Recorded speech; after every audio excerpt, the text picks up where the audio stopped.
Hello guys, welcome back to Watch Addiction Watch Reviews. Today we're taking a quick look at the new chronograph from OSO, a brand out of Asia. And it's a mecha quartz chronograph, as you can see here. It comes in this box here.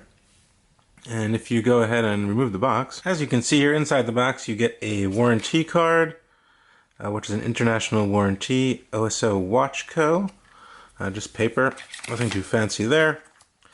And then you get this, clear in. This is a spring bar removal tool and to hold some tools also, which is pretty cool. And then here's the actual watch. As you can see, the OSO Mecha Quartz chronograph comes on this leather band. Also, this one was included with a bracelet. Let me just get this out. And here's the watch getting reviewed today. As you can see, very nice colors. Actually, the colors of Argentina, the team that just won Copa America. So if you like Argentina, maybe this is a watch for you. Anyway, this watch is about $300 new from OSO. I will drop a link to their website down in the description below if you want to check them out after this video.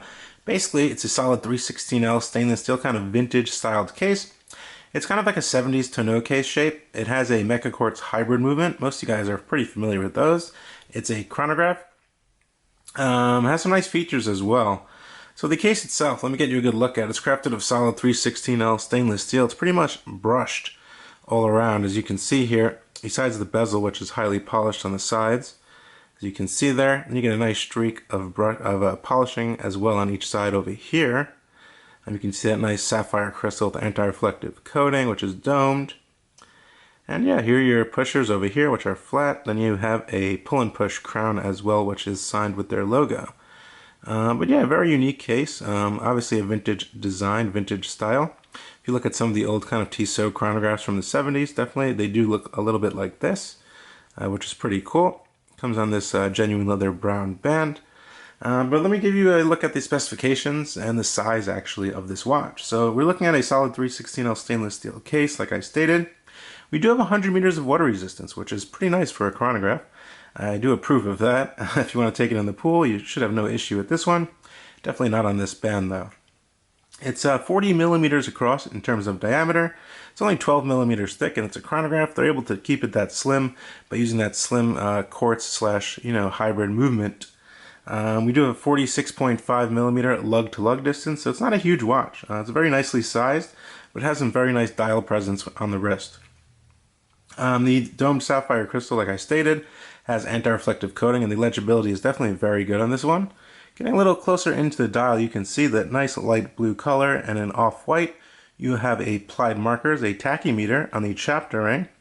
You have a date cutout over above the 6 o'clock position. You have your 24-hour subdial over on the right, and your 60-minute counter for the chronograph on the left. So you can time up to 60 minutes on this one. Now, some more stuff about this watch.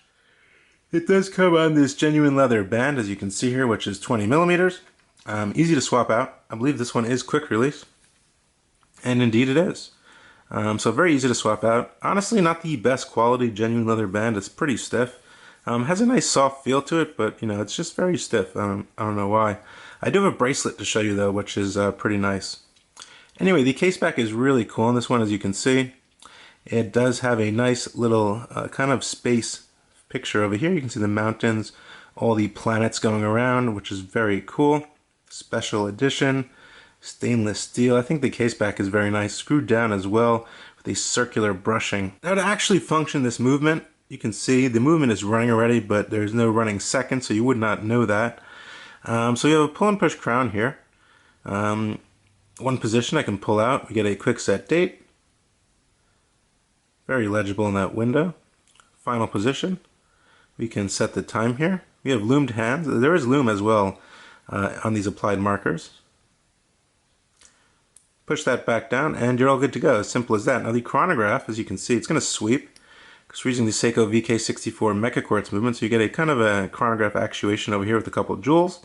So you get that nice feeling of a mechanical chronograph with the accuracy of a quartz movement.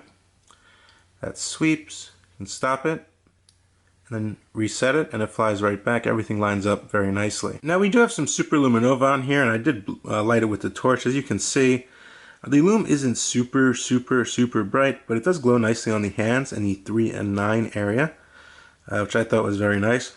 A loom on the actual markers, I'm not sure if there even is any. I believe, no, just the hands and those two dots there. That's what my camera's picking up. So anyway, as an add-on, you can add this bracelet, which is actually pretty nice. As you can see here, it's a nice solid link signed with OSO. It's a 2-button butterfly clasp. I believe you can add this on. I'm pretty sure it's not too expensive. As you can see, this closes here, and everything snaps together pretty nicely. It's brushed on the center links and highly polished on the outer links. As you can see, you have, well, it's not fitted to the actual case, which I really need a bracelet fitted to the case. For me, it just doesn't do it like that. That's just me. But it does look okay on the watch. But I definitely prefer it on a nice NATO band or something like that.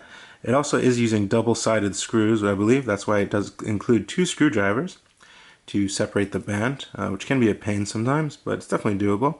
But the quality of the actual bracelet's very good. And there the OSO Orbit hails on my 6.5-inch wrist.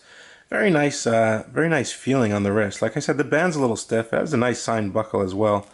But you will need to break the band in a little bit due to the shape of the case. I would say it's kind of this comes kind of just straight down, as you can see.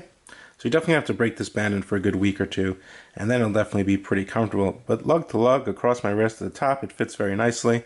It's very legible at all angles. The anti-reflective coating is definitely doing its job. So in conclusion, guys, what do I think of the OSO Chronograph, their first release? I think it's a very nice looking watch, has that very nice vintage aesthetic to it. They did a great job on that.